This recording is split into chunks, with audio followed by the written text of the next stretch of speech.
ఎదోమీయులు, అమ్మోనీయులు, సీదోనీయులు, హిత్తీయులు అను జనులు మీ హృదయములను తమ దేవతల తట్టు త్రిప్పుదురు గనుక వారితో బియ్యానికి వెళ్ళడానికి వీలు లేదు. దేవుడు ఖచ్చితంగా చెప్పేశాడు.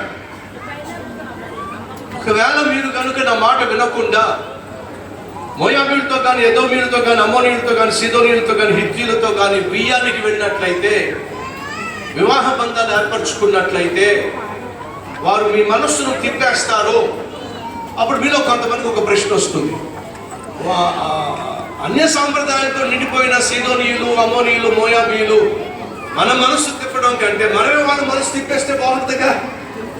మనం కలిగి ఉన్నటువంటి విశ్వాసం గొప్పది కాబట్టి వాళ్ళనే మనం మన వైపుకు తిప్పేసుకోవచ్చుగా అనే ఆలోచన కూడా మీరు చేయొచ్చు. ఒక ప్రశ్నను వేయనివ్వండి. నేను పైన నిలబడ్డాను, మీరు కింద నిలబడ్డారు. నేను మిమ్మల్ని పైకి లాగాలనుకుంటున్నాను, మీరు నన్ను కిందకి లాగాలనుకుంటున్నారు. ఎవరు గెలుస్తారో చెప్పండి. చెప్పండి గట్టిగా. పైన ఉన్నవాడు కింద ఉన్నవాడు పైకి లాగడం సులభం అంటారా? పైన ఉన్నవాడిని కింద ఉన్నవాడు కిందకి లాగడం సులభం అంటారా? చెప్పండి. అదే దేవుడు చెప్తున్నాడు, నేను ఉన్నతమైన దేవుణ్ణి, నా బిడ్డలు ఉన్నతమైన స్థలంలో ఉండాలి. ఉన్నతమైన స్థలంలో ఉన్న మీరు విలువ లేనటువంటి వ్యక్తులతో వివాహం చేసుకున్న బియ్యానికి వెళ్ళిన పైనుంచి కిందకి లాగడం సులభం కాబట్టి వాళ్ళు కిందకి లాగి పడేస్తారు. వాళ్ళని ఏదో పైకి లాగాలని ప్రయత్నం చేసి అనవసరంగా మీరు బోర్లా పడతారు.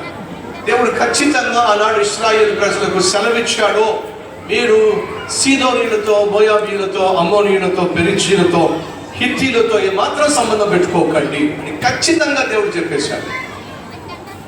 అదేమిటో సొలొమోను అనుకున్నాడు, నేను మహాజ్ఞానిని కాబట్టి నన్నెవడు తిప్పాలి, నేనెప్పుడు వాళ్ళకు లోబడాలి, నా జ్ఞానంతో, నా తెలివితేటలతో నేను ఎవరినైతే వివాహం చేసుకుంటున్నానో వాళ్ళనే నా వైపుకు తిప్పేసుకుంటాను అనుకున్నాడో ఏమో అనుకుంటాడో నాకు తెలియదు. కానీ ఒకరి తర్వాత ఒకరి తర్వాత